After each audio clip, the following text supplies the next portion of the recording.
Vamos a Mateus no capítulo 5. Vamos ler do verso 1 até ao verso 5. Mateus 5, verso 1 até ao verso 5. Todos aqueles que puderem ficar de pé, vamos fazer a leitura da palavra do Senhor.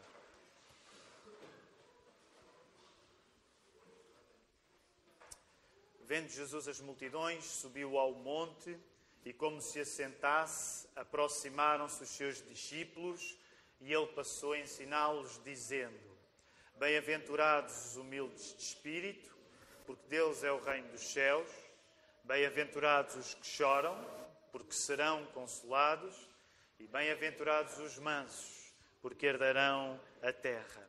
Ainda antes de nos sentarmos, vamos aproveitar alguns instantes para nos podermos saudar uns aos outros, eventualmente até abençoar-nos com uma micro-oração. Se entender que a pessoa ao seu lado está com ar de quem precisa de oração, então ore por ela rapidamente. Vamos voltar à palavra, queridos irmãos. Não quero destacar nenhum para que ninguém se sinta mal, mas se está connosco a primeira vez, seja muito bem-vindo. É bom estar convosco. Sinta-se bem-vindo à Igreja da Lapa. Karina e João Brásia, bem-vindos. É bom ver-vos. Não vos sabia em Portugal, então ficamos contentes. Quanto tempo?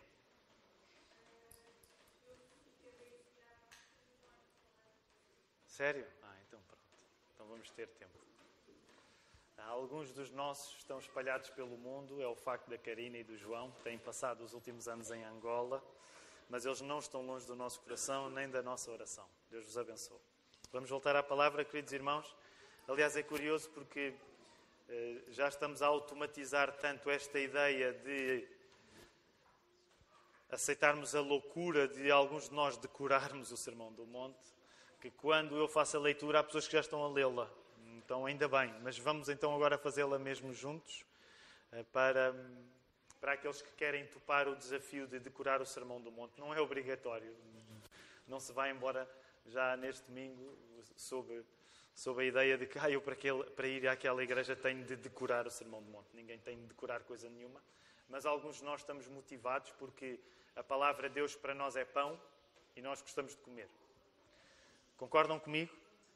A palavra de Deus para nós é pão e nós gostamos de comer. Por isso é que Jesus é o pão da vida. E alguns de nós gostam de comer, vejam bem, alguns de nós gostam de comer todos os dias. Eu sei que é uma ideia estranha, mas alguns de nós gostam de comer todos os dias.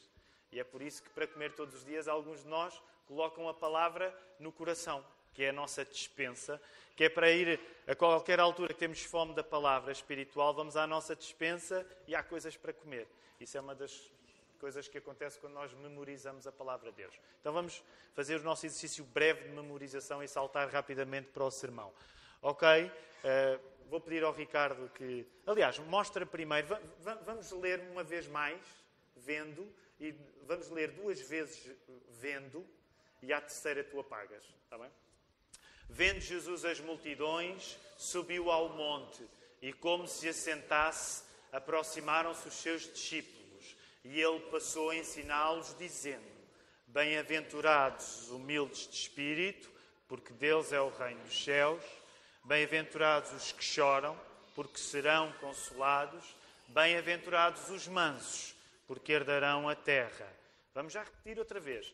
Vendo Jesus as multidões, subiu ao monte, e como se aproximasse, passou a ensiná-los, dizendo... E como se aproxima... Esperem aí, Volta atrás, desculpa, estou com demasiada pressa. E aproximaram-se, e como se assentasse, aproximaram-se os seus discípulos. E ele passou a ensiná-los, dizendo: Bem-aventurados humildes de espírito, porque deles é o reino dos céus. Bem-aventurados os que choram, porque serão consolados. Bem-aventurados os mansos, porque herdarão a terra. Última repetição, certo? E se acharem que o Sermão do Monte é demais, porque são 3 capítulos, pelo menos eu vou encorajar todos a pelo menos memorizarem as bem-aventuranças. Está bem? São só 12 versos, não é assim tanto. As bem-aventuranças. Mas agora, sem ver, vamos tentar dizer devagar, para não nos atropelarmos, para não querermos ir cedo demais ao final, mas vamos dizer assim. Vendo Jesus as multidões, subiu ao monte, e como se assentasse, aproximaram-se os seus discípulos, e ele passou a ensiná-los, dizendo: Bem-aventurados os humildes de espírito, porque deles é o reino dos céus. Bem-aventurados os que choram, porque serão consolados. Bem-aventurados os mansos, porque herdarão a terra. Muito bem, muito bem. Nunca é demais repetir, quando o assunto é o Sermão do Monte, e quando o assunto é as bem-aventuranças em particular, ou beatitudes, nunca é demais repetir, quando falamos no Sermão do Monte e nas bem-aventuranças, que aquilo que está aqui em causa, é a felicidade. Jesus começa este Sermão do Monte, que rapidamente se vai tornar exigente e nessa exigência eventualmente impopular. Jesus começa um sermão que rapidamente se vai tornar exigente e eventualmente impopular, falando do assunto mais popular de todos, que é felicidade. Já pensaram nisso? É certo que à medida que tu fores lendo o Sermão do Monte, provavelmente vais ler coisas que te vão surpreender, eventualmente até pela negativa, mas não esqueças que neste Sermão do Monte, que é tão exigente, o primeiro assunto de Jesus, importantíssimo, é que tu sejas feliz. Eu sei que isto parece contraintuitivo, mas é verdade. A primeira preocupação que Jesus tem quando começa a pregar o Sermão do Monte é: tu deves ser feliz. E Jesus já nos disse que para sermos felizes devemos ser pobres de espírito, humildes, e que para sermos felizes devemos chorar, até porque seremos consolados, como pregava o pastor Nuno Ornelas na semana passada. O Sermão do Monte, e as bem-aventuranças em particular, por estranho que pareça, é o livro Seja Feliz Agora, escrito por Jesus. Algum de vocês já cometeu o grande pecado de comprar um desses livros, A Sua Melhor Vida Agora? Okay? Alguns de vocês já cometeram esse pecado. Bem, eu ia citar nomes de autores, mas não quero chegar lá, até porque quero que esses autores possam converter-se a Jesus e por isso. Agora, mesmo que já tenha comprado esses livros da Sua Melhor Vida Agora, ou O Melhor Está por Vir, ou Levanta-te pela Manhã e Abraça a Vida, ou Vai Onde Te Leva o Coração, ou que Milagre que Tu És, ou Descobre o Teu Potencial, ou O Mundo Estava Mesmo à Tua Espera, a lista é infindável. Mesmo que nenhum de nós tenha comprado esse livro, perceba um pouco do que é que está aqui a acontecer. Jesus está, de facto, a falar acerca da maneira como tu deves ser feliz.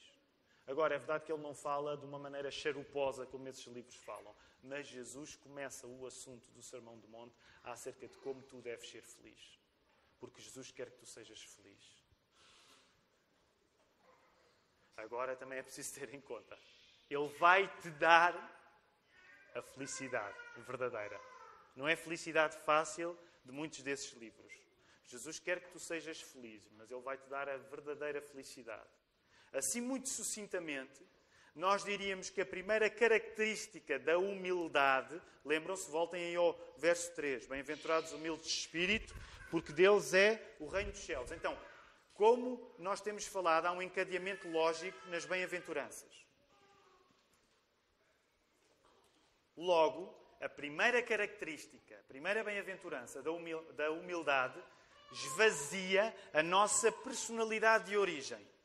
Porque a nossa personalidade de origem é o que te impede que tu sejas feliz à moda de Jesus. Sabes porque é que tu não és feliz? Precisamente pela tua personalidade. Agora repara o choque que isto é hoje em dia com os discursos acerca da felicidade. Hoje em dia a maior parte dos discursos acerca da felicidade dizem que tu não és feliz porque não estás a ser fiel à tua personalidade. Sei que estou a generalizar, mas concordam comigo? Em grande parte, os livros sobre felicidade que tu hoje vês por aí, eles dizem que tu não estás a ser feliz porque não és fiel à tua personalidade. Jesus diz o contrário. Jesus diz, tu não estás a ser feliz porque és demasiado fiel à tua personalidade e esse é o teu maior problema. Por isso é que tu precisas ser pobre de espírito para deixares de querer ser fiel à tua personalidade e esvaziar-te de ti mesmo e a partir daí ser Jesus que te dá as características que tu precisas para teres um novo caráter. Porque tu não vais ser feliz enquanto quiseres ser fiel à tua personalidade. E eu sei que isto é chocante, porque hoje o mundo diz-te, descobre quem tu és e assim tu serás feliz. E o que Jesus te está a dizer é o contrário. Jesus está a dizer, esvazia-te de quem tu és, porque depois de retirares tudo o que tu és, eu vou começar a preencher-te através do Espírito Santo com características. Então, o que é que a humildade fez? A humildade, sabes o que é que a humildade fez na tua casa? Levou fora a mobília toda. Tu estás a entrar na casa da tua vida e de repente dizes, o que é que me aconteceu?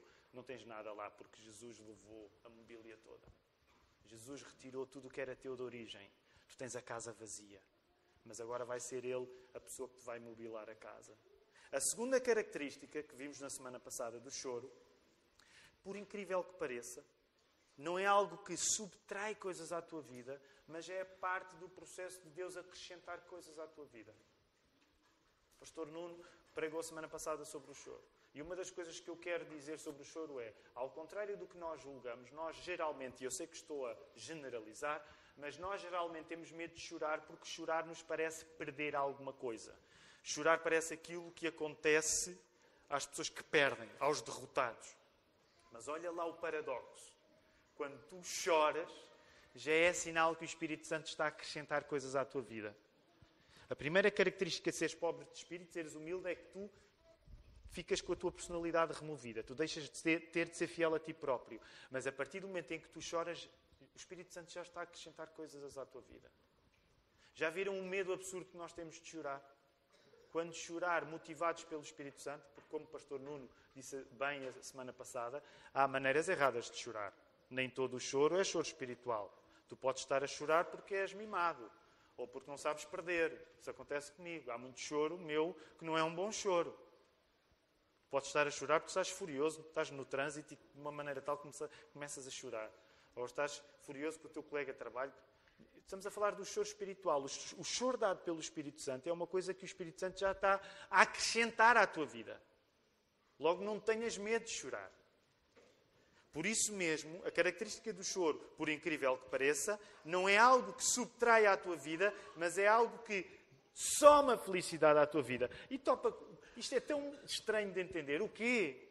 Tu estás a dizer que eu posso ser feliz a chorar, como o pastor Nuno pregou? Sim, tu podes ser feliz a chorar. O que Jesus disse é que felizes os que choram, felizes os tristes. Felizes os tristes. Portanto, tu podes ser triste, podes viver momentos de tristeza e nessa tristeza a tua felicidade está a aumentar. É bom ser pobre de espírito, humilde, simples. É bom chorar, lamentar, não ter medo da tristeza. E logo o meu plano para este sermão de hoje, sobre a terceira bem-aventurança de sermos mansos, é entender como ser manso também é ser mais. De facto, ser manso é ter uma vida com mais, é ter uma vida melhor. Geralmente nós pensamos que ser manso é ser menos. Mas como Jesus nos está a explicar, nós estamos enganados. Ser manso faz parte do plano do Espírito Santo te encher de um novo caráter. Quero convidar-te que no início deste sermão tu possas entender isso. Eu vou pregar esta palavra, Deus queira no poder do Espírito Santo, sendo fiel ao que aqui está escrito, para que Deus acrescente coisas à tua vida, para que Deus te dê um caráter renovado. Não é para que tu sejas castigado. Eu não vou pregar um sermão para castigar ninguém. Vou pregar um sermão para que tu saias daqui mais feliz sendo manso. Porque é essa a visão da felicidade que Jesus tem. Para percebermos o produto da mansidão que Jesus está a vender, e permitam-me usar esta analogia, eu sei que comparar Jesus a um vendedor pode não ser a melhor ilustração, mas sejam pacientes com a ilustração. Para percebermos o produto da mansidão que Jesus está a vender, vejamos o prémio que lhe é prometido. E olha, volta a olhar para o versículo 5, por favor. Bem-aventurados os mansos, porque há um prémio ou não há? Há um prémio. Qual é o prémio? Por favor, respondam. Estamos aqui mais de 100 pessoas, acreditem. Olhem à vossa volta. Apalpem a alguém decentemente, só para perceber que estão aqui mais de 100 pessoas. Logo, se eu faço uma pergunta e há uma resposta, por favor, nestas 100 pessoas alguém diga: eu tenho carne e osso, eu tenho boca, eu tenho língua, eu sei pronunciar palavras. Vou responder em voz alta. Ok? Bem-aventurados os mansos, porque... Batistas, por favor. Eu há 2 semanas estive na Hillsong e uma parte de mim quis lá ficar, ok? Portanto, uma coisa importante para eu não ficar na Hillsong é que vocês comecem a acreditar naquilo que se prega aqui. Eu sei que estou a ser ruim agora, é mesmo um desabafo. Eu hoje dormi pouco. Mas é preciso... Sabe uma coisa que eu fiquei... Eu já disse isto noutras ocasiões. Quando fui ao Brasil, isto também me tocou. Quando vou a Hillsong, também me toca. Que é... Eu não estou habituado a pregar para pessoas que acreditam naquilo que eu estou a dizer. Vocês são muito ponderados. Okay? Vocês são muito ponderados. Então eu faço perguntas e vocês não respondem. São muito ponderados. Penso assim, boa pergunta, Pastor Tiago, mas eu preciso de uma semana para mastigar bem aquilo que estás a perguntar. Okay? Quando eu fizer estas perguntas, ajudem. Para alguns de nós que somos fracos como eu, ouvir boa disposição por parte das pessoas ajuda-nos a pregar melhor. Logo, qual é o prémio? Bem-aventurados os mansos, porque herdarão a terra. Okay? Essa é uma promessa de Jesus. Não fui eu que disse isto, não fui eu que inventei isto, não fui eu que escrevi isto na Bíblia. A Bíblia está lá. Se está lá, acredita. Okay? E não vou tentar ser mais Hillsong neste culto, ok? Mas é só para vos dizer que gostei do entusiasmo. Amém? Está a lastrar. Portanto, e tentando resumir a estranheza que provavelmente sentimos diante desta ideia, podemos ver que Jesus diz que o tipo de pessoas que por serem mansas parecem perder, Jesus diz que o tipo de pessoas que por serem mansas parecem perder, vão, contra todas as expectativas, ganhar. Na maior parte dos casos, nós esperamos que sejam as pessoas assertivas, confiantes, convincentes, ou como se diz com uma palavra agora que me irrita muito, empreendedoras. Essa eu não vou, essa eu nem vou dizer. Não vou dizer porque é tão má que eu vou dizer, mas foi a Sabrina que a disse. Empoderadas. Quem disser empoderado nesta igreja, ok? Esqueça. Empoderado é a pior palavra que já foi inventada. A seguir é impactar. Okay? Eu sei que algumas pessoas aqui dizem impactar e o presbitério tem sido manso convosco. Não é? Mas impactar é empoderar, não é? Empoderar. Na maior parte nós esperamos que sejam as pessoas assertivas, confiantes, convincentes, empreendedoras, empoderadas. Essas sim, tomam posse de alguma coisa. Concordam com esta simplificação? Nós geralmente esperamos que sejam as pessoas, uau, esta pessoa é convincente. Ele há de tomar posse de alguma coisa. Curiosamente o que Jesus está a dizer é, quem vai tomar posse da terra são os mansos. São os que estão debaixo do poder. São os que muitas vezes parecem que não são convincentes. São os mansos que vão herdar a terra.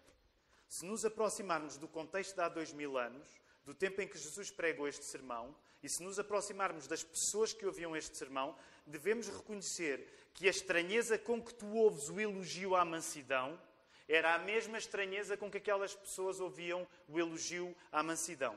Para os judeus, que esperavam um Messias que, no mínimo, os livrasse da situação injusta que era serem dominados pelo poder invasor do Império Romano, esperar-se-ia, no mínimo, que ele viesse com alguma estratégia de resistência e de ação. Os judeus estão há muitos anos à espera de viverem dias melhores. A maneira como eles acreditavam que aqueles dias melhores iam acontecer é porque eles acreditavam que viria o Messias, um segundo Moisés. Que da mesma maneira que Moisés tinha livrado o povo do Egito, este próximo que viesse ia nos livrar do mesmo tipo de problemas. Portanto, imaginem, as pessoas estão a ouvir Jesus, começam a coçar a cabeça a dizer, será este o Messias? Se este é o Messias, no mínimo o que se espera dele é que ele vá fazer alguma coisa parecida como Moisés fez com os egípcios e livrar-nos dos egípcios. Os egípcios daquela altura já não eram os egípcios, eram os romanos. Portanto, o mínimo que se espera de um discurso convincente, de uma pessoa sobre a qual caem algumas expectativas de fazer alguma coisa de especial, é que ele venha com um plano, e com um plano que seja de libertação. Com um plano que seja de vitória. Agora imaginem-se no lugar destas pessoas com estas justas expectativas, porque não era justo o que os romanos estavam a fazer com os judeus. Mas imaginem vocês dizer, já sei, vai ser este homem, este é que é o nosso político, é neste que eu vou votar, neste eu confio, vamos lá ouvir o teu grande plano de trabalho, vamos ouvir o teu, como é que se diz quando, nas eleições, o teu plano eleitoral, e no plano eleitoral Jesus diz, bem-aventurados os mansos, porque herdarão a terra. O que é que ele disse? Os mansos, porque herdarão, os mansos, porque herdarão. Ele enganou-se, bem-aventurados os ativos. Oh, Jesus, não é os mansos que vão herdar a terra. Jesus diz, bem-aventurados os mansos, porque herdarão a terra. E aquelas pessoas querem gente ativa para tomar conta das suas próprias vidas, nas suas próprias mãos. Portanto, se tu te sentes desiludido ao ouvir este elogio à mansidão, deixa-me dizer-te, estás em boa companhia, porque provavelmente aquelas pessoas há 2000 anos estavam tão ou mais desiludidas do que tu podes estar agora. Se à primeira impressão, ao ouvires a terceira bem-aventurança, te sentes frustrado, reconforta-te. Tens uma excelente companhia naqueles que ouviam Jesus há 2000 anos e naqueles que ao longo de 2000 anos ouvem o elogio à mansidão e não lhes parece grande coisa. E permitam-me aqui um à parte, ele não está escrito no sermão. Mas ainda por cima em Portugal, a palavra manso muitas vezes tem uma conotação ainda pior, porque muitas vezes é a palavra usada para o marido traído. Sabias, Marco? Não estou a dizer nada de errado, os portugueses aqui concordam comigo. Muitas vezes a palavra manso é a palavra usada para um marido traído, que geralmente é o último a saber. Portanto, dependendo da língua que nós estamos a falar, a palavra manso pode ser a pior palavra. Tiago, é a pior palavra que tu podes usar. Mas vamos perceber porque é que Jesus a usou. Porque Jesus está a elogiar os mansos e está a dizer que eles herdarão a terra. Mesmo que tu sejas já crente, que declares fé em Cristo, para ti, provavelmente, a mansidão, como para mim, pode dar uma comichão que não é fácil de coçar. Boa parte da igreja moderna sonha com grandes ofensivas, em que vamos desferir poderosos golpes contra os nossos adversários. E a mansidão parece um duche de água fria para estes projetos que nós temos mais excitados. Por isso vale a pena recolocar a âncora no lugar certo. No reino deste sermão, reina Jesus, não reinas tu. E eu sei que se calhar é uma maneira pouco simpática de colocar a questão, mas eu quero repetir ao longo de cada sermão. No reino deste sermão, quem reina não sou eu, não és tu, é Jesus. Jesus é que é o rei. E a estratégia do rei faz com que soldados possam conquistar, não pela força, mas pela mansidão. De facto, Jesus tem um reino, Jesus é rei. O reino de Jesus já veio quando ele veio, o reino de Jesus continua a vir. Os soldados fazem parte do reino. Tu és um soldado do reino de Jesus. Se acreditas nele, és um soldado do reino de Jesus. Mas tu não vais conquistar nada pela força. Mas tu, pela mansidão, vais conquistar muito. Um dos poderes da igreja é agitar o mundo precisamente por viver de soluções que parecem absurdas. Se alguém não tiver fé diz, isso é mesmo absurdo. Ou melhor, pode dizer, isso é mesmo estúpido. Ninguém vai conquistar nada por ser manso. Mas é precisamente quando a fé parece absurda que ela realmente tem o condão de agitar o mundo. Eu não vos estou a falar acerca daquilo que a maior parte das pessoas acredita. Eu estou a falar sobre aquilo que Jesus diz que é verdade. Nós temos enfatizado no estudo do Sermão do Monte a relação lógica entre as bem-aventuranças. Lembram-se logo num dos primeiros sermões, o Joel Bush Lopes, da Igreja da Ação Bíblica de Faro, ele disse-nos isso porque ele já tinha estudado com a igreja lá em Faro, já tinha estudado isso. Ele disse, olhem que há uma ligação lógica entre as bem-aventuranças. Jesus não disse as bem-aventuranças ao calhas. A primeira, da pobreza de espírito, que é a humildade, produz uma consciência tão realista acerca de quem nós somos e de como falhamos diante de Deus, que a segunda bem-aventurança é consequência da primeira, que é, quando tu de facto és pobre de espírito, tu choras. Tu choras o teu pecado. A segunda bem-aventurança é uma consequência da primeira. As lágrimas tornam-se o resultado mais natural, sendo que, estranhamente, paradoxalmente, as lágrimas que tu choras pelo mal que tu fazes, as lágrimas ajudam-te a ser feliz. Já viram bem a relação entre as coisas? Tu reconheces que sem Deus não és nada, és miserável. Por isso tu choras o teu pecado. Mas nesse processo de chorares o teu pecado, há uma felicidade, há um consolo que te é dado. Aqui chegados, uma atitude como a mansidão torna-se uma nova e natural consequência. O Martin Lloyd-Jones, o pastor britânico do século passado, que é conhecido por, entre outras coisas, ter pregado e tem um grande livro sobre o Sermão do Monte, ele diz assim: à medida que as bem-aventuranças são enunciadas, tornam-se progressivamente mais difíceis. Se quiseres ser manso, precisas ainda mais, é mais ainda exigente ser manso do que ser humilde. Ser manso é ainda mais difícil do que ser humilde e é mais difícil ainda do que chorar o teu pecado. Ser manso é um fruto natural do desenvolvimento destas duas características anteriores. Ou seja, ser manso é o que acontece com uma pessoa humilde ao ponto de chorar a sua pobreza espiritual. Ser manso é o que te acontece quando tu és humilde ao ponto de seres capaz de chorar os teus pecados. Se tu fores capaz de chorar os teus pecados, tu estás a caminho de ser manso. Agora, vale a pena aplicar isto pela negativa. E sabem que eu gosto de colocar as coisas pela negativa para que as palavras de Jesus agora se voltem contra mim, contra ti.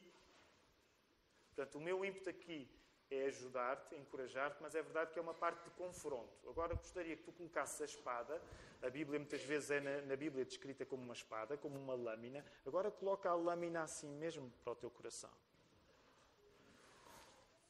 Quem não for humilde, dificilmente vai chorar os seus pecados. E de modo algum vai ser manso. Quem não for humilde, dificilmente chora os seus pecados. De modo algum vai ser manso. Por isso, vira as palavras de Jesus contra ti mesmo. Olha para ti mesmo e pergunta-te: eu sou manso? Olha para ti mesmo e pergunta-te: eu choro os meus pecados? E lembra, o pastor Nuno Ornelas ajudou-nos a perceber isto. Quando é que foi a última vez que choraste? Agora lembra-te, como o pastor Nuno lembrou, que há tipos diferentes de choro. E o que eu quero que tu possas pensar é: quando é que foi a última vez que tu choraste o teu pecado? Não é a última vez que choraste porque estavas triste ou que estavas frustrado. Quando foi a última vez que choraste o teu pecado? Tens dificuldade em chegar lá? Se tens dificuldade em chegar lá, tu precisas da ajuda de Deus. Tu precisas da ajuda de Deus. Se a última vez que tu choraste o teu pecado foi há muito tempo ou tu nem sequer te consegues lembrar, acredita, tu precisas de sair deste culto ajudado pelo Espírito Santo. Porque tu precisas da felicidade que é seres capaz de chorar os teus pecados. Eu não quero fazer uma avaliação apocalíptica e por isso vou generalizar a partir do meu próprio exemplo e vou dar-me como uma espécie de símbolo de uma maioria da nossa igreja. E é verdade que agora as palavras que eu vou dizer, elas podem soar pessimistas, mas eu quero que vocês as aceitem com humildade, até porque eu me vou colocar no lugar dos maus, não no lugar dos bons. Eu acho, no geral, que Deus tem-nos dado tanto enquanto igreja. Estou a pensar agora na nossa igreja. Deus tem-nos dado tanto enquanto igreja, mas no geral, e eu vou ler a expressão que eu usei aqui, porque às vezes uma coisa é escrever a expressão e depois a pessoa vai pregá-la e diz: é mais fácil escrever estas coisas quando não temos 100 pessoas à nossa frente, não é? Mas eu vou ler a expressão. Deus tem-nos dado tanto, mas nós, no geral, ainda somos uma cambada de orgulhosos que raramente chora a sua miséria espiritual. Epá, lá estás tu, Tiago, com as generalizações. Eu estou a ser sincero. Eu acho que, no geral, para aquilo que Deus nos dá, nós ainda somos uma cambada de orgulhosos que raramente chora a sua miséria espiritual. Nesse sentido, deixa-me dizer, mansidão entre nós ainda está longe. Timidez há muita. Mas não vamos confundir timidez com mansidão, porque são coisas diferentes. Infelizmente, e no geral, nós somos uma igreja com pouca gente mansa. Pelo contrário, e eu estou a falar de mim também, não me estou a retirar, pelo contrário, nós tendemos a ser orgulhosos, pouco chorosos dos nossos pecados, muito ciosos das nossas opiniões. E é óbvio que eu estou aqui a estabelecer uma dicotomia, mas eu acho que uma boa parte da nossa falta de mansidão enquanto crentes se vê no excesso de opiniões que nós temos sobre tudo. E nesse sentido, e vocês espero que concordem comigo, nós precisamos mesmo do Sermão do Monte. Nós precisamos mesmo de ser mansos. Por tudo isto, convém entender aquilo que a mansidão realmente é, para que tu não confundas a mansidão com coisas que podem parecer mansidão, mas que não são. Portanto, não disfarces espiritual coisas que não são espirituais. Mansidão não é timidez. Okay? Há pessoas que, por serem tímidas e introvertidas, podem... ele é manso. Não. Ele é tímido, ele é introvertido, mas isso não é ser manso, necessariamente. Número 2, mansidão não é ser cobarde. Ele é grande manso. Nunca ouvia ser corajoso. Mansidão não é covardia. Mansidão não é medo do conflito. Ele tem sempre uma palavra agradável para dizer. Ele é manso, tem sempre uma palavra agradável para dizer. Ele arranja maneira de onde há discussão ele não está. Mansidão não é pavor do conflito. Mansidão não é ser simpático. Podes ser simpático e não seres manso. Mansidão também não é necessariamente ser gentil, ser bem educado. Pode ser bem educado, pode ser gentil, mas isso não é ser manso. Novamente o Lloyd Jones volta a ajudar-nos. A mansidão é compatível com uma grande força de caráter. O homem manso é alguém que acredita em defender com tal empenho a verdade. O homem manso é alguém que acredita em defender com tal empenho a verdade que se dispõe até a morrer por ela, se for necessário. Os mártires foram pessoas mansas, mas nunca foram débeis, diz o Martin Lloyd Jones. As pessoas que morrem pela sua fé, as pessoas que morreram pela sua fé, elas são mansas, não são fracas. Logo, se falamos de mansidão, não pense em amedrontamento, pense em coragem. Uma das coisas que eu quero que tu metas aí bem junto à palavra mansidão, com a palavra aberta e com o Espírito Santo a guiar-te, é que mansidão é coragem. Mansidão é coragem.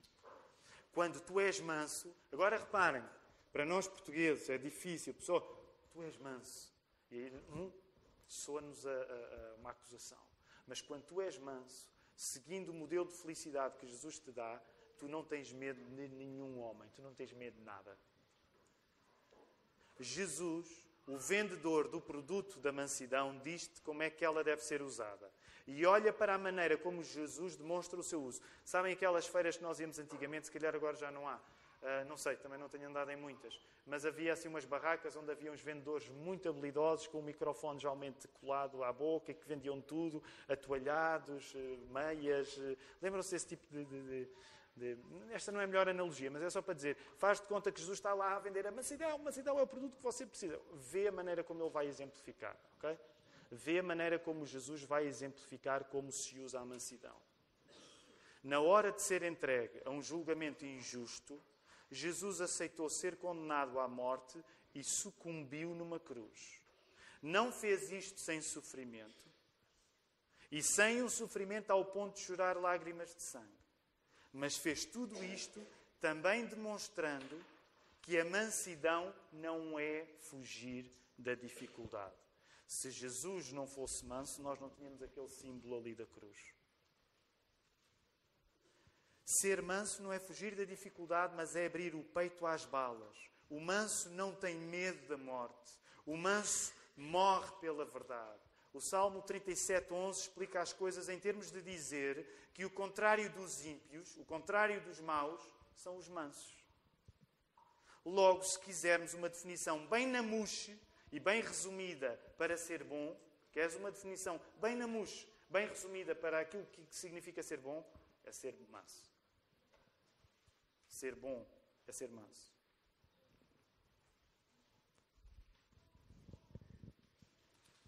Logo, tendo visto o que a mansidão não é, vejamos o que ela realmente é e como pode e deve funcionar na tua vida.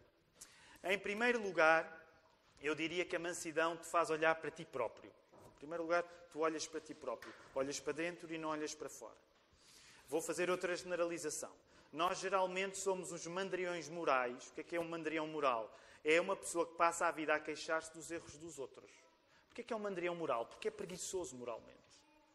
E eu sei bem, eu aqui pregava outro sermão, vocês já me ouviram pregar este sermão em muitos outros, mas um dos problemas mais graves que nós temos enquanto cristãos é que quando começamos a falar do mal, nos especializamos nos outros. E se eu pudesse ser um bocadinho bruto esta manhã, eu dizia, isso não é coisa de um cristão. Se tu queres te queixar de alguma coisa, se tu és um cristão que já passou do leitinho da mamã e te queres queixar de alguma coisa, queixa-te de ti. Porque se passas a vida a queixar-te dos outros, tu és mesmo, se fores cristão, ainda estás no leitinho da mamã. Permita-me a expressão. Se tu és cristão e passas a vida a queixar-te dos outros, tu és um cristão de maminha. Porque o que a mansidão faz é que ela faz-te olhar primeiro para dentro. Primeiro tu olhas para dentro. Porque não te esqueças, tu vieste do percurso ser humilde de espírito, de chorar os teus pecados, por isso tu és manso. Se tu passas a vida a queixar-te dos erros dos outros, tu estás muito longe de ser manso e deixa-me dizer, tu estás muito longe de ser feliz. E eu hoje quero mesmo salientar este aspecto nas bem-aventuranças. Se tu queres ser feliz, para de te queixar dos outros. Sabem que há pessoas que dizem isto sem usar a Bíblia e têm auditórios grandes a bater as palmas. Mas é a Bíblia que explica isto. Se tu queres ser feliz, para de queixar dos outros. Olha primeiro para ti. E quando tu és manso, tu não só preferes descobrir primeiro o mal em ti do que descobri-lo nos outros, como tu passas a ter facilidade ao descobrir o mal em ti, tu descobres o mal em privado, mas tu deixas de ter um medo que é um dos maiores medos da nossa era, do nosso tempo, que é que o teu mal seja feito público. Na maior parte das vezes, nós temos dificuldade em olhar primeiro para nós e na maior parte das vezes nós pelamos-nos de medo de que aquilo que é errado em nós seja do conhecimento público. Ora, a bem-aventurança da mansidão quer fazer-te trabalhar nesta área do difícil trânsito que há em reconhecer os nossos pecados em privado para que eles sejam reconhecidos em público. E eu sei que isto é potencialmente desagradável de ouvir, mas isto é uma das coisas que eu quero dizer que a palavra de Deus quer dizer. Quando tu és manso, tu começas... Primeiro, tu não pensas nos pecados dos outros. Tu começas por pensar nos teus pecados. Tu pensas nos teus pecados, os teus pecados são chorados em privado, foi isso que a bem-aventurança anterior disse, e tu não tens problemas de que eles possam até ser conhecidos publicamente. Sabes porquê? Porque tu és manso. O cristão manso lida bem com a confissão privada e lida bem com a correção pública.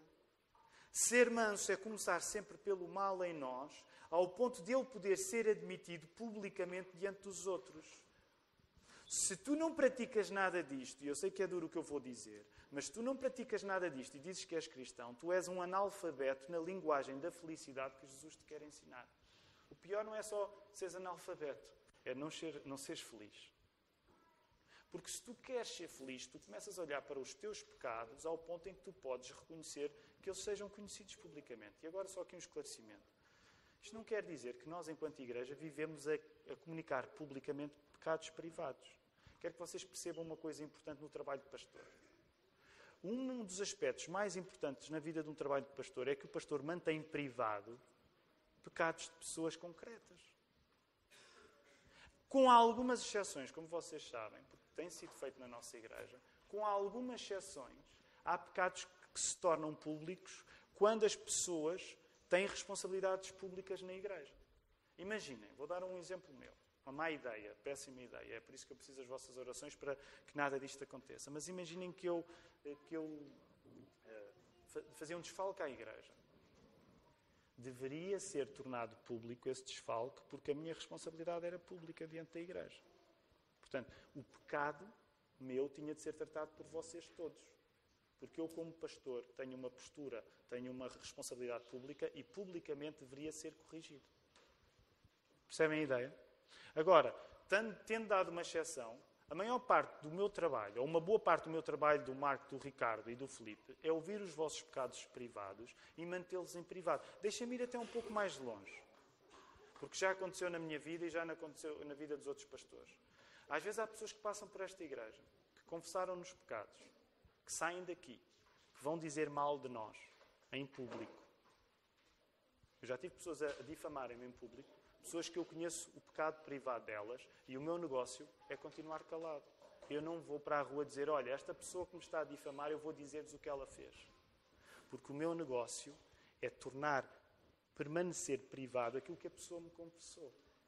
Mas o que eu te quero dizer é que quando tu és manso, não há nenhum projeto da igreja a tornar público os teus pecados privados, mas quando tu és manso, tu és feliz ao ponto de que se o teu pecado for conhecido publicamente, está tudo bem contigo. Já pensaste quão revolucionário isto é? Já pensaste se alguns dos teus piores pecados fossem tornados públicos, como é que seria? Por outro lado, também é importante perceber que a mansidão na nossa vida funciona evitando algumas armadilhas. Nós podemos ser mansos porque o Espírito Santo, e como já vimos, o Espírito Santo, mais do que exigir novos comportamentos de nós, está a mudar o nosso caráter. O Espírito Santo está-nos a tornar mansos porque esse é o trabalho que Ele faz, como nós vemos nesta bem-aventurança. Logo, a mansidão é de tal modo um fruto espiritual extraordinário que, apesar de nascer da humildade e do choro pela nossa miséria, a mansidão resiste à tentação da autocomiseração. E eu, vez após vez, tenho-vos falado da tentação da autocomiseração. Porque esse também é um dos equívocos em que nós podemos cair. Achar que a pessoa mansa é uma pessoa, como se concentra nos seus pecados, ela vai passar a vida em autocomiseração, a ter pena de si própria. O manso não vive na defensiva, nem vive de arquitetar modos de escapar aos ataques dos outros. O John Bunyan, aquele autor puritano que escreveu O Peregrino, dizia: o homem que já está caído não precisa ter medo da queda. E nesse sentido, nós temos de viver caídos. Se eu já estiver caído diante de Deus, eu não tenho medo de nenhum homem de nada que Ele me vá dizer. Porque os meus pecados são conhecidos diante de Deus, e se forem conhecidos publicamente, eu não tenho medo de nada nem de ninguém. Quando somos quem melhor conhece e admite a nossa fraqueza espiritual, não há nada de mal que os outros possam dizer acerca de nós que nos vá fazer moça. Se tu fores o maior especialista no teu pecado, e se tu fores a melhor pessoa a admitir o teu pecado, não há nada que as pessoas possam dizer em ti que te vá causar moça. E quero aproveitar este ponto do sermão para tentar ilustrar isto. Eu sei que o sermão vai longo, mas peço a vossa paciência. Para confessar-vos, uma confissão minha. Vocês sabem quanto, vez após vez, esta igreja tem insistido sempre numa das coisas que a Bíblia diz e que, infelizmente, nós não fazemos, que é a confissão de pecados.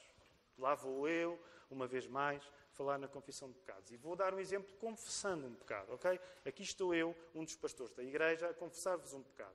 Eu caio com muita frequência neste pecado da falta de mansidão, a expresso em viver na defensiva. Eu, quando estava a estudar, eu não sabia que o Espírito Santo me ia levar aqui. Mas quando eu estava a preparar este sermão e me apercebi que, ao contrário do que eu julgava, o manso não vive na defensiva, porque a minha ideia de mansidão era a ideia tonta, popular, do manso que anda assim a tentar ter paz com toda a gente. Quando eu estava a preparar este sermão, eu percebi, não. O manso vive de tal modo, consciente do perdão que tem em Deus, que ele não vive na defensiva. E um dos meus maiores pecados que eu quero confessar diante de vós é que eu vivo muito na defensiva. E quero ilustrar isto. Eu vivo demais na defensiva e quero reconhecer diante de vós, meus irmãos na fé. Por exemplo, mesmo nos assuntos internos da nossa vida enquanto igreja, eu reconheço um dos meus maiores problemas, meus irmãos, eu já vos tenho confessado isto. Eu faço muitas coisas na defensiva e isso é um disparate. Sei que muitas vezes há opiniões diferentes entre nós, crentes da mesma igreja, e uma das tentações, eu vou dizer, sabem qual é uma das tentações quando eu sei que há opiniões diferentes entre mim e vocês? Vou dizer-vos qual é uma das tentações. É eu defender isso, é eu defender aquilo que acho que devo defender, não tanto a partir da verdade, mas a partir do medo de não vos conseguir convencer. Vocês estão-me a seguir ainda? É que é importante que eu estou aqui a confessar um bocado, portanto dava jeito que estivessem atentos. Uma das coisas que eu vos quero dizer, às vezes quando há discussões entre nós, é que eu sou tentado em defender a verdade, não tanto por ela ser verdade, mas mais pelo medo que eu tenho de não vos conseguir convencer. E sabem qual é o problema de quando nós pregamos a verdade? Não pela verdade, mas com medo de não conseguir convencer os outros, é que nós vivemos na defensiva e a pedir desculpas pela verdade. Sabem uma coisa que sinto que Deus está a mudar em mim e que se pode ver, por exemplo, no modo como nós nos organizamos enquanto igreja? Eu estou a desejar ser menos defensivo. Por exemplo, e vou dar aquele exemplo que tem sido chatíssimo, ok? Chatíssimo. Se a verdade bíblica é que os pastores devem ser mesmo a autoridade espiritual, Eu vou deixar de vos tentar convencer com discursinhos gentis que só servem para me manter mais na defensiva. Deus está a dar-me uma mansidão, que é dizer o que a Bíblia diz e não me sentir na obrigação de convencer quem não quer ser convencido. O manso não é o que fica dependente de convencer os outros. O manso é o que vive bem com a verdade, mesmo quando ela não convence toda a gente à volta. E sabem, eu ainda sou um bebê a dar passos nisto, mas Deus está-me a ajudar nisto. Eu estou a começar a viver bem, a empregar aquilo que a Bíblia diz e não me importar se vocês todos acreditam. O problema, permitam-me, é vosso. Agora, eu não vou deixar de pregar a verdade. Portanto, nestes assuntos de igreja que às vezes nos dividem, o problema é vosso. Eu não vou viver na defensiva aquilo que Deus declara a preto e branco na sua palavra. Mesmo que não seja a vossa tradição. O problema é vosso. Eu não vou viver na defensiva. O manso é o que vive bem com a verdade, mesmo quando ela não convence toda a gente. Uma nova mansidão que desejo para mim é ser feliz, confiando na palavra de Jesus e dizendo-a independentemente dela agradar a todos. E estou a aprender a viver menos pressionado pelo facto de muitos não serem convencidos pelos meus argumentos. O problema, como estava a dizer, nesse sentido não é meu. Eu sei bem que estou persuadido pelos argumentos da Bíblia e desses eu planeio não rodar pé. Ser manso revela que quando não somos mansos, vivemos na defensiva porque somos escravos da opinião que os outros têm de nós. E deixem-me continuar o meu momento de confissão. Eu tenho vivido escravo da opinião que muita gente tem de mim. E estou mesmo a ser muito sincero. Se calhar não devia ser tão sincero, mas espero que vocês não levem mal. Muitas vezes tenho vivido tentando ser o pregador especial, o intelectual. O Diário de Notícias uma vez chamou o pastor do rock. Às vezes vivo para ser o pastor do rock. Ou o pastor que é ouvido por não crentes. Ou o pastor que publica livros que são publicados secularmente, prefaciados por gente famosa. Reparem, todas estas coisas são bênçãos que Deus me tem dado, mas eu quero admitir uma coisa. Elas criam uma pressão sobre mim para que eu, depois de ter uma certa reputação, eu me queira manter dentro da reputação e passo a viver na defensiva com uma bênção que Deus me deu, o que é um verdadeiro disparate. Agora, deixa-me dizer, se isto acontece na minha vida, acredita, também acontece na tua. Porque Deus dá-te uma série de bênçãos e tu passas a viver pressionado na defensiva para que essas bênçãos sejam mantidas. A determinada altura estás a ser um idólatra. Tu estás a querer manter bênçãos, mas não estás a depender no Deus das bênçãos. O Espírito Santo, ao tornar-me manso, permite-me imitar Jesus e dizer: eu sei por onde vocês preferiam que eu fosse, mas eu não vou por onde vocês preferiam que eu fosse. Eu vou por onde a palavra me diz. Isto aplica-se à minha vida, aplica-se à tua. Eu não estou aqui para defender-me a mim próprio, caindo nas boas graças. E se há tentação para mim, acreditem, é eu querer cair nas boas graças do maior número de pessoas. E deixem-me dizer, há muitas pessoas aqui que são parecidas comigo. Eu não estou sozinho neste pecado. Há pessoas que querem ser cristãos extraordinários, ser reconhecidos por Deus e pelo diabo. Quanto mais manso sou, mais livre sou de ter de agradar aos homens, seja eles quem forem. E termina a minha confissão nisto. Orem por mim. Mas eu quero ser livre de ter de agradar a um grupo muito grande de pessoas. Porque assim vives na defensiva. Para terminar este sermão, ele já vem um pouco longo. Eu não te estou aqui para dizer, para te inspirares comigo. Eu dei o meu exemplo, mas não te inspires comigo, ok? Há grandes exemplos para tu te inspirares. Eu estive a dar o meu exemplo para tu aprenderes a fazer uma coisa que tu precisas de fazer, e deixa-me dizer-te muito sinceramente, e vou teimar nisto, porque cada vez o Espírito me dá mais convicção nisto. Tu precisas de aprender a confessar pecados, ok? E há muita gente aqui que eu nunca ouvi numa posição de humildade a confessar pecados. Nunca ouvi. E tu precisas de aprender a confessar pecados. Se eu consigo ser pateta ao ponto de confessar pecados diante de 100 pessoas, acredita que o Espírito Santo te vai dar a capacidade para tu confessares o pecado, nem que seja uma. Se este pateta é capaz de fazer isto diante de 100, acredita, tu vais ter o poder para confessares o teu pecado a alguém e não viveres a queixar-te dos outros. E deixares de ser um cristão de maminha e passares a comer comida sólida. Desculpem, estou a ser um bocado duro, mas é a altura de crescer. A altura de crescer. A altura de crescer. Não te inspires comigo, inspira-te com Abraão, Moisés, David, Jeremias, Paulo, Todos foram homens cheios de pecados, mas progressivamente amansados pelo Espírito, ao ponto de se tornarem gente de coragem imensa. Tu consegues pensar em Paulo? Paulo era um animal, como se diz agora, era uma besta.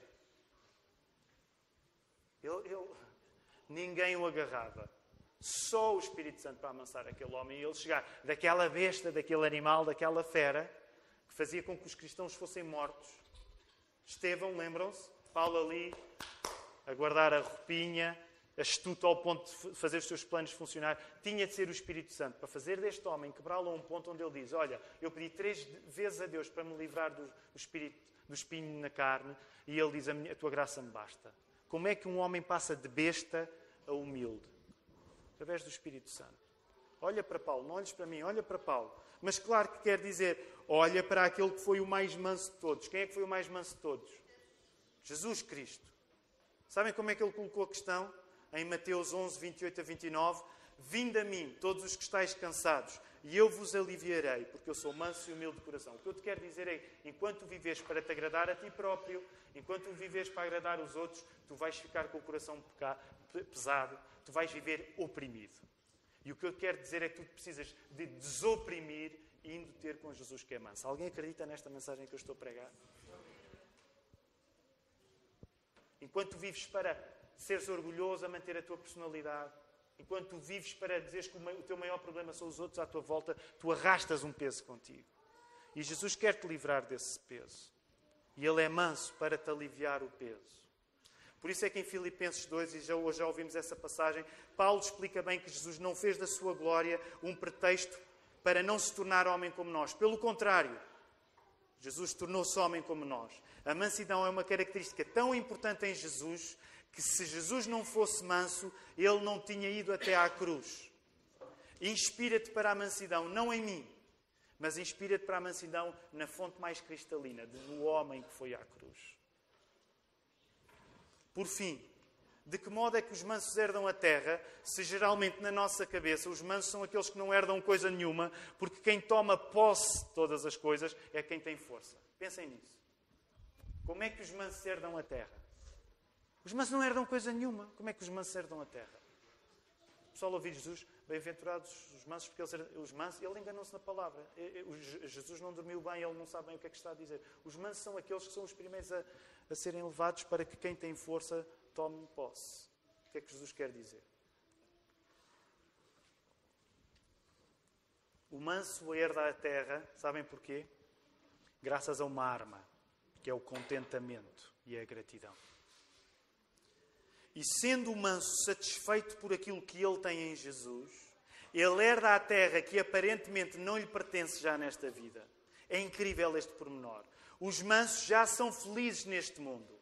Os mansos já são abençoados neste mundo. Porque eles já se comportam aqui como aqui Jesus se comportou. Já pensaste nisso? Ok, pode não ser um herdar a terra no sentido em que tu vives com um castelo, com uma fortaleza.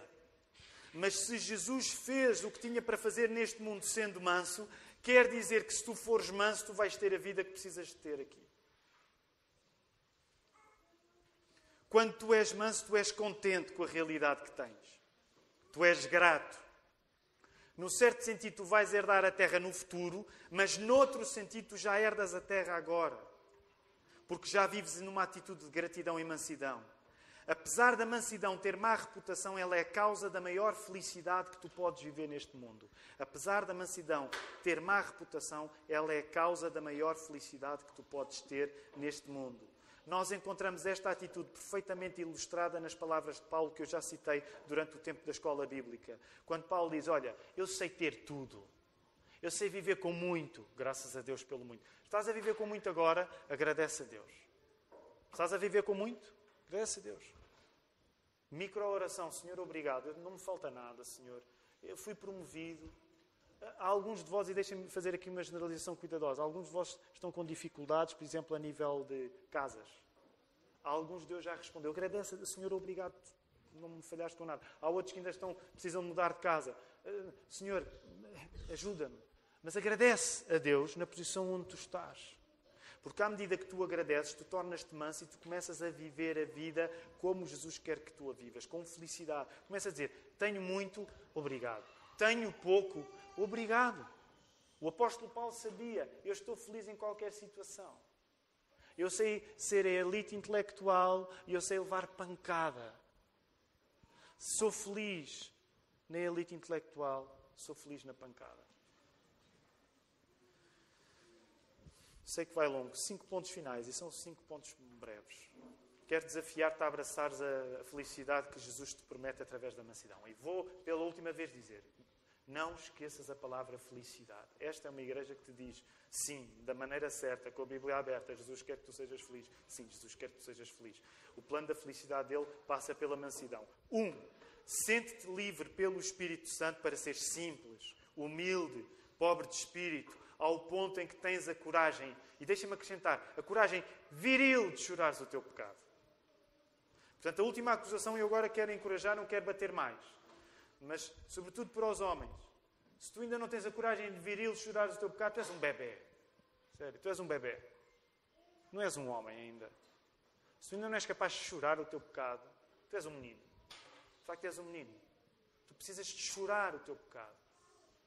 Chorar o teu pecado. Não é chorar as coisas que tu gostavas de ter e não tens. Chorar o teu pecado. Portanto, sente-te livre pelo Espírito Santo para ser simples, humilde, pobre de espírito, ao ponto em que tens a coragem viril de chorares o teu pecado. Segundo ponto, sente-te livre pelo Espírito Santo para reconheceres que um dos teus piores pecados é o orgulho, que funciona como uma prisão na tua vida, que te acorrenta às expectativas irrealistas que tu crias sobre ti mesmo e que te acorrenta às expectativas dos outros. Tu vives pesado porque criaste expectativas demasiado elevadas para ti ou porque ouves demasiado os outros. Ok? E isso só te está a fazer a vida pior e mais infeliz. Tu nunca vais ficar feliz com os teus próprios objetivos e tu nunca vais conseguir satisfazer o que os outros querem que tu sejas.